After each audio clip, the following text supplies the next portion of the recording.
আসসালামু আলাইকুম রহমতুল্লাহ। আজকে অতি গুরুত্বপূর্ণ কয়েকটি আন্তর্জাতিক সংবাদ নিয়ে আসছিলাম। তো সংবাদগুলো হচ্ছে, ইউক্রেন রাশিয়ার যুদ্ধকে নিয়ে পৃথিবী উত্তপ্ত ছিল পূর্ব থেকেই, তো এখন চূড়ান্ত পর্যায়ে এসে উপনীত হয়েছে। তো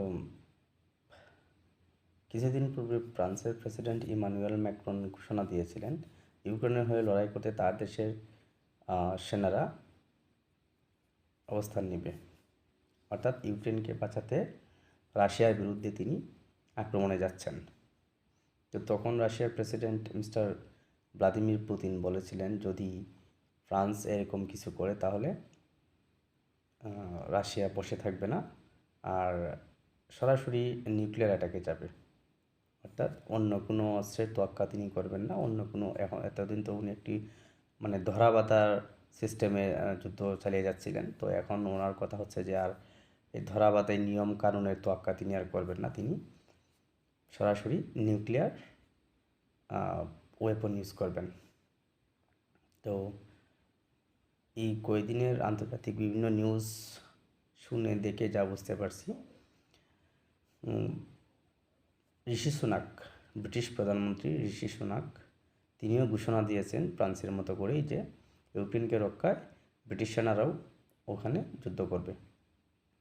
তো মিস্টার পুতিন, ঋষি সুনাক এবং ফ্রান্সের যে বক্তব্য, প্রেসিডেন্ট বলেন বা দায়িত্বশীলরা যারা বলেন, তাদের বক্তব্য শুনে মিস্টার ভ্লাদিমির পুতিন ঘোষণা দিয়ে দিয়েছেন অলরেডি ইতিমধ্যে, যে যদি ব্রিটিশ বা ফরাসি কোনো যোদ্ধা, কোনো সৈন্য ইউক্রেনে পৌঁছায় এবং রাশিয়ার বিরুদ্ধে অস্ত্র ধারণ করে, অর্থাৎ রাশিয়ার বিরুদ্ধে কোনোভাবে জড়িয়ে গেলে রাশিয়া আর বসে থাকবে না। এবং পুতিন এটাও নিশ্চিত করেছেন যে পশ্চিমারা যদি মনে করে থাকে যে রাশিয়া শুধুমাত্র হুমকি দামকি দিচ্ছে, তাহলে এটা তাদের ভুল ধারণা হবে।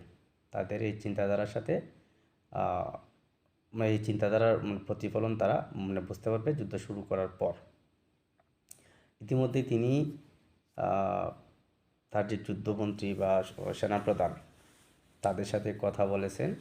ইভেন শুধু যে কথা বলে থেমে থাকেন নাই, উনি ইতিমধ্যেই তাদেরকে পরমাণু ব্যবহারের যে নিয়ম আছে, ওনার যে রাষ্ট্রীয় যে বিধান আছে, অর্থাৎ প্রেসিডেন্টের স্বাক্ষর নিতে হয়, তো উনি ইতিমধ্যেই গ্রিন সিগন্যাল, তার সেনাবাহিনীকে গ্রিন সিগন্যাল দিয়ে দিয়েছেন। তিনি ইতিমধ্যেই তার পরমাণু অ্যাটাকের যে দলিল দস্তাবেজ যেটাকে আমরা বলি, উনি ওইটাতে স্বাক্ষর করে দিয়েছেন। তো একটা বিষয় প্রায় নিশ্চিত, ওইটা হচ্ছে যদি ফরাসিরা বা ব্রিটিশরা অথবা উভয়ই ইউক্রেনের পক্ষ নিয়ে রাশিয়ার বিরুদ্ধে যুদ্ধ করতে আসে, তাহলে রাশিয়া সরাসরি নেটোর বিরুদ্ধে, সোজা কথা হচ্ছে নেটোর বিরুদ্ধে অ্যাকশানে যাচ্ছে, এবং ওই অ্যাকশানটা হবে চূড়ান্ত পর্যায়ের অ্যাকশন। ইভেন এই অ্যাকশনের কারণে পৃথিবী তৃতীয় বিশ্বযুদ্ধের দিকে ধাবিত হচ্ছে এবং তৃতীয় বিশ্বযুদ্ধ শুরু হয়ে যাবে, এবং এটা খুব বেশি সময় লাগবে না। আর রাশিয়া পরমাণু চার্জ করলে ব্রিটিশরা যে করবে না তারও নিশ্চয়তা নেই, ফরাসিরা যে করবে না তারও নিশ্চয়তা নেই, এবং আমেরিকাদের পেছন থেকে কলকাঠি নাড়তেছে আমেরিকা, এবং আমেরিকার হাতেও হিউজ পরিমাণ, অর্থাৎ পৃথিবীর প্রায় 12,000 সামথিং নিউক্লিয়ার ওয়েপন আছে। তার মধ্যে দুইটা দেশের হাতে আছে প্রায় 10,000-এর উপরে। তার মধ্যে বেশিরভাগই হচ্ছে রাশিয়ার হাতে 6,000 সামথিং, আর আমেরিকার হাতে 5,000, এরকম প্লাস 5,000 সামথিং পাশাপাশি। তো আপাতত দৃষ্টিতে আমরা যতটুকু জানি সেটা হচ্ছে রাশিয়ার নিউক্লিয়ার ওয়েপনের পরিমাণের সংখ্যায় বেশি। তো রাশিয়া ইতিমধ্যে শোনা যাচ্ছে যে রাশিয়া ইতিমধ্যে তার ICBM মোটামুটি প্রস্তুত করে ফেলছে, ইন্টারকন্টিনেন্টাল ব্যালিস্টিক মিসাইল যেটাকে আমরা বলে থাকি। এটা পৃথিবীর যে কোনো প্রান্তেই আঘাত হানতে সক্ষম, ওইগুলোকে ICBM বলা হয়। তো রাশিয়া ইতিমধ্যে তার ICBM রেডি করে ফেলছে। তার এক কথায় তার যুদ্ধ প্রস্তুতি, পরমাণু হামলা করার জন্য যে ধরনের প্রস্তুতির প্রয়োজন, সবগুলো প্রস্তুতি রাশিয়া ইতিমধ্যে নিয়ে নিয়েছে। এখন পরিকল্পনা করতেছে যে কোন শহরে কতটি বোমা ফেলা হবে, কোথায় কীভাবে আক্রমণ করা হবে, কোন দেশে কোন পাল্লার দূরত্ব, অর্থাৎ প্রত্যেকটা ক্ষেপণাস্ত্রেরই তো নির্দিষ্ট পাল্লা আছে, এবং পরমাণুগুলোরও বিভিন্ন আকার আছে। তো উনি কোথায় কখন কীভাবে কতটি কোন সাইজের বোমা ফেলবেন ওইগুলো নিয়ে এখন চূড়ান্ত পর্যায়ে মানে গবেষণা মানে চলতেছে, পরামর্শ চলতেছে, ওনার প্রস্তুতি নিতেছে যে কোথায় কখন কতটি বোমা ফেলা হবে। আর আরও একটা নিউজ শোনা যাচ্ছে যে যারা বোমাগুলো নিক্ষেপ করবে, যে সোলজার, যে সৈন্যরা, তাদেরকে অলরেডি ইতিমধ্যেই প্রশিক্ষণে নামিয়ে দেওয়া হয়েছে যে কোথায় কখন কীভাবে তারা কীভাবে কী টার্গেট কীভাবে লক করবে, কোথায় কীভাবে নিক্ষেপ করবে। তো সব কিছু দেখে মনে হচ্ছে যে মানে পৃথিবীর তৃতীয় বিশ্বের জন্য প্রস্তুতি নিয়ে নিয়েছে, অর্থাৎ third world war knocking on the door. তৃতীয় বিশ্বযুদ্ধ দরজায় কড়া নাড়তেছে, নক করতেছে। হ্যাঁ, তো আল্লাহ এই বিপদ থেকে আমাদেরকে হেফাজত করুন। ও আরও একটা বিষয় হচ্ছে